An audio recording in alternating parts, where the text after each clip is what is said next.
Welcome to Happy, Healthy, Whole, and Rich, where faith meets action and transformation is non-negotiable.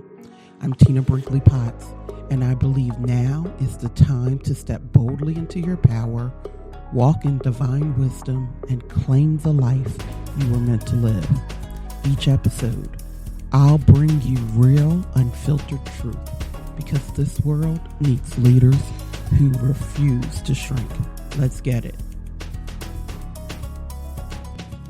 Welcome back to Happy, Healthy, Whole, and Rich. I'm Tina Brinkley Potts. Say it with me now, out loud, or in your heart. I know who I play for. Today's sacred rebuke is aimed at the so-called prophets of progress, the ones who promise change but deliver chains, the ones who use shiny words, slogans, and symbols, but the fruit of their work is exploitation, confusion, and control. This rebuke stings because it asks a hard question. How do we measure real progress? Is it what looks good in the headlines, or is it the fruit that actually sets people free? I've seen it in politics, in business, in spiritual circles. Leaders standing on stages declaring they're bringing progress, when really they're building platforms for their own egos. Programs launch in the name of freedom that only create new forms of dependency. Promises that sound like light but keep people stumbling in the darkness. It reminds me of scripture that says, "You will know them by their fruit." A prophet of progress isn't measured by how loud they speak, how many followers they gather, and how inspirational their slogans sound. The measurement is always fruit. Does the work produce healing or harm? Does it liberate or does it bind? I've seen false prophets of progress up close. People who looked the part, sound convincing, and knew how to draw a crowd. They make big promises about opportunity, about freedom, about change. And for a moment, it looked like progress. But underneath, it wasn't built on truth. It wasn't built on alignment. It was built on ego, illusion, and self-interest. And here's the sting. When something is built on illusion, it will always crumble, no matter how good it looks on the outside. I've been in rooms where I wanted to believe. I wanted to think we were building something real. But eventually, the cracks showed. And those cracks weren't just inconvenient, they were dangerous. Because when leaders sell illusions as progress, the people who trust them end up wounded, disillusioned, and bound. And here's the sobering truth. It's not just out there. It's in politics, in churches, in companies, in movements, even in our own families. We've all been sold a version of progress that looked shiny on the surface, but left us emptier than before. That's the rebuke. Not all that looks like progress is progress. Not every leader who claims to liberate is leading you to freedom. And if you don't know how to test the fruit, you will mistake performance for progress. Because here's what happens when leaders sell illusions as progress. The people who trust them end up wounded, disillusioned, and bound. And then they're expected to stay silent, to swallow their pain, to let the lie keep going, even as they carry the scars. That silence is part of the illusion. It keeps the false prophet untouchable, and it keeps the people in bondage. But here's what's beautiful about this moment in history. You have all the information at your fingertips. You don't have to rely on slogans.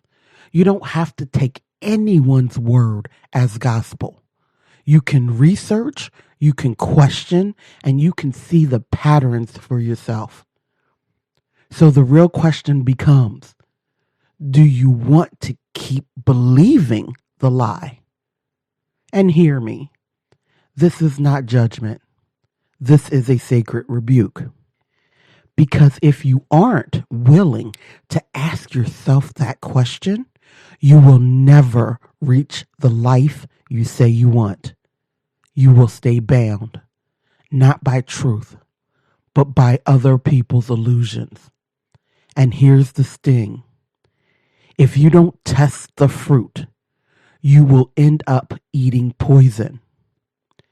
Matthew 7:15-16 says, "Beware of false prophets who come to you in sheep's clothing, but inwardly are ravenous wolves. By their fruit you will recognize them." Notice, it doesn't say you'll know them by their words, or by their promises, or by their platforms. It says you will know them by their fruit. Here's the sting. If you don't test the fruit, you will end up eating poison.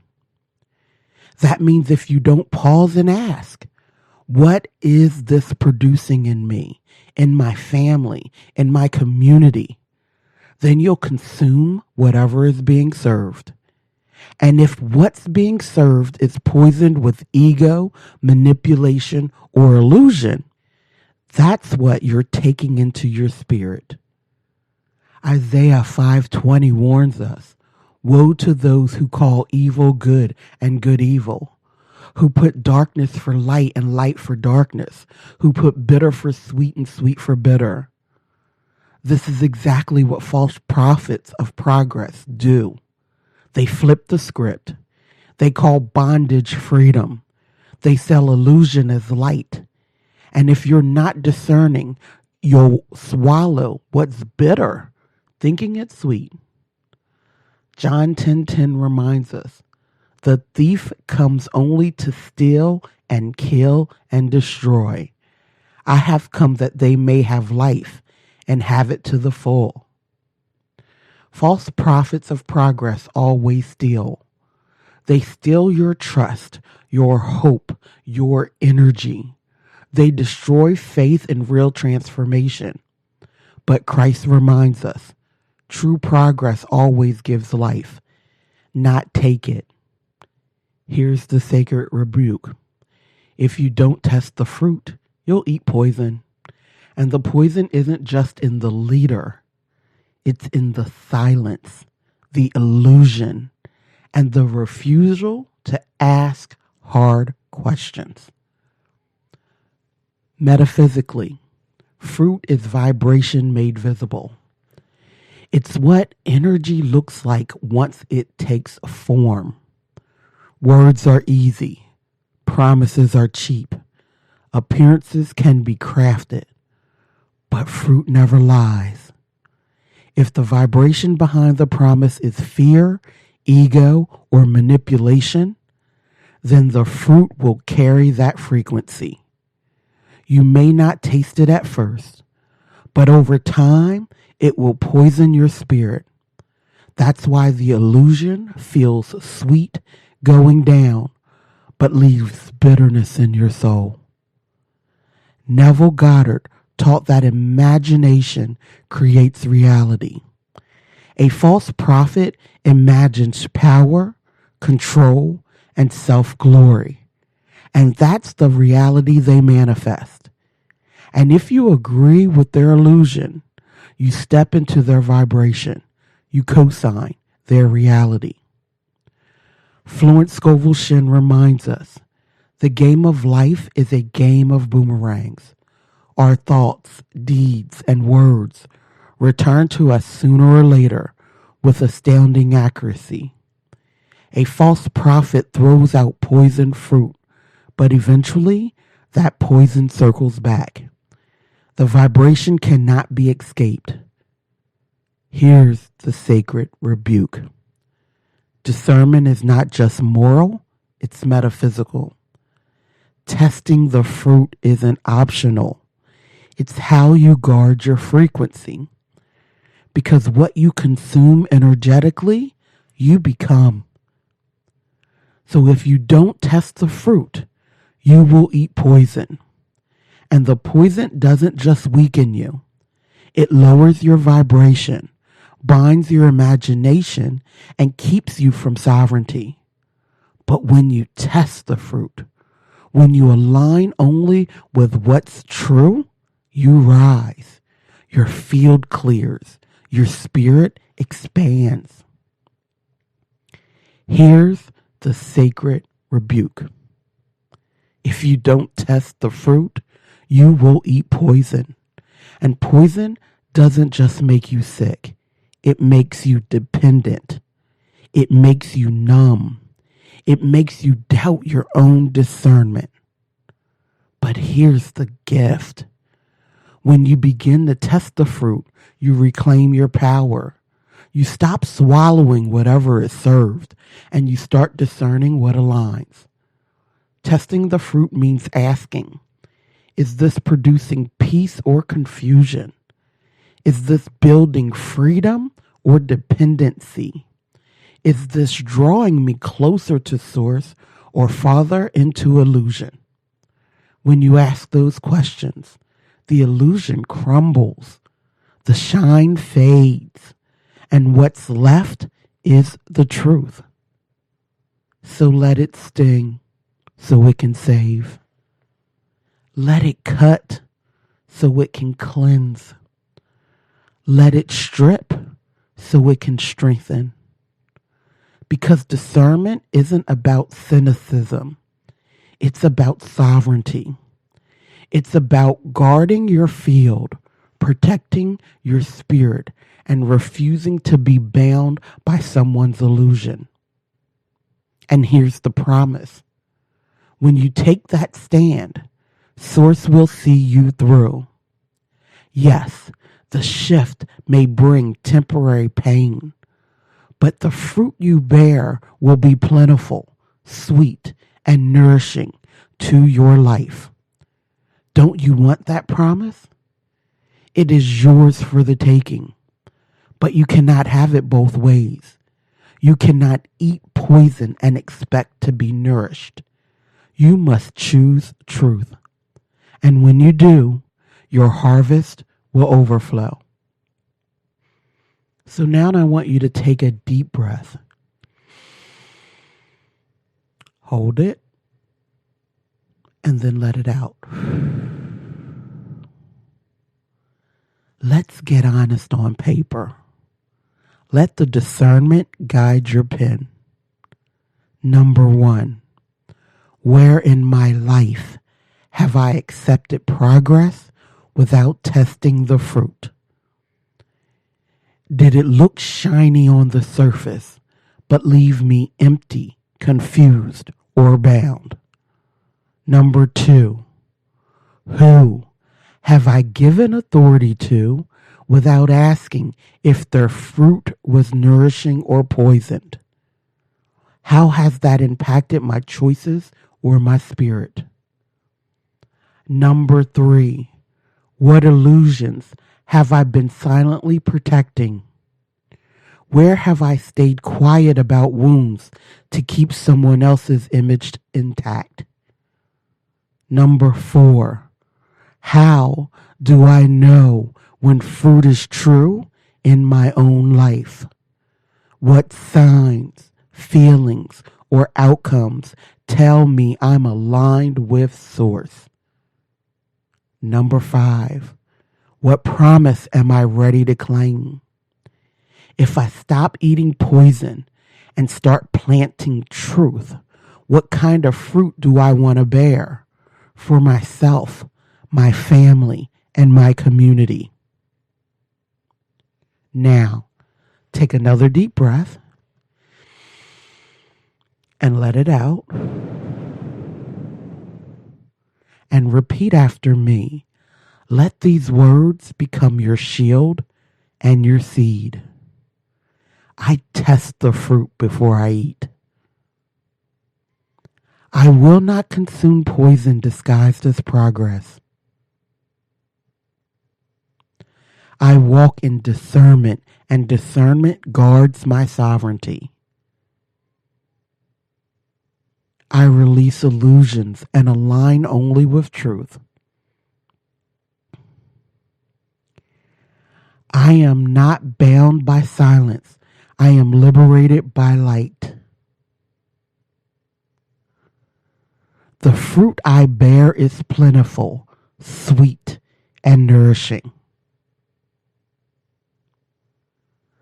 Source sees me through every shift, and my harvest overflows. Now close your eyes. Take a slow, deep breath in and exhale it fully. Picture yourself standing in a vast orchard. All around you are trees heavy with fruit. Some fruit looks shiny and perfect from a distance. Some looks ordinary, even rough. You walk closer to one of the shinier fruits. It glistens in the light, but when you take a bite, it tastes bitter, sour, poisoned. You spit it out and realize not everything that shines is sweet. Now you move to another tree.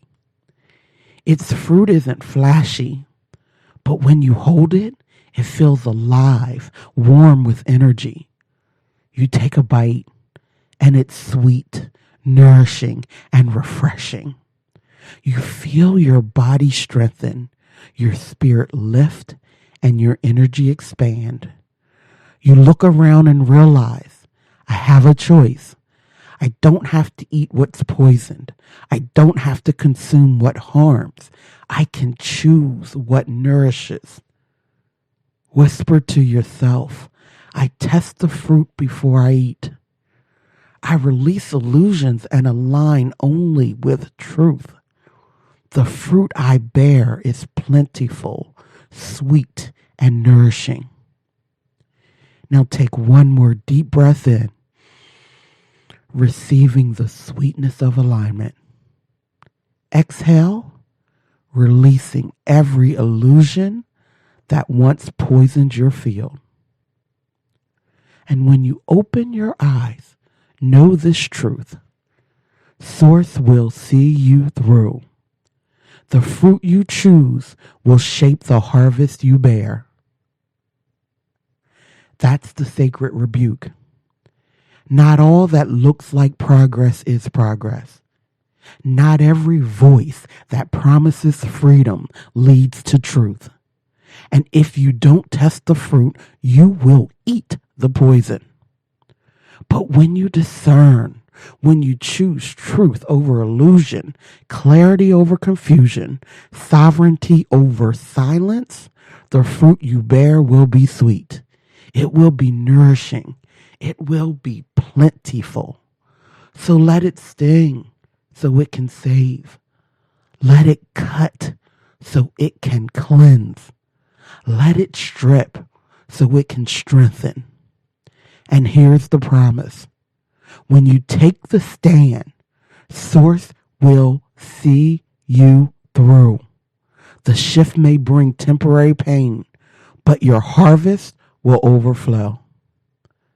Stay happy, stay healthy, stay whole, and stay rich in discernment, in sovereignty, and in the sweetness of truth. If this message spoke to you, don't keep it to yourself. Share it, live it, and let's grow together. Head over to happyhealthywholerich.com for more powerful teachings and join the movement. Remember, Your breakthrough is waiting, but you have to show up. Until the next time, stay happy, healthy, whole, and rich.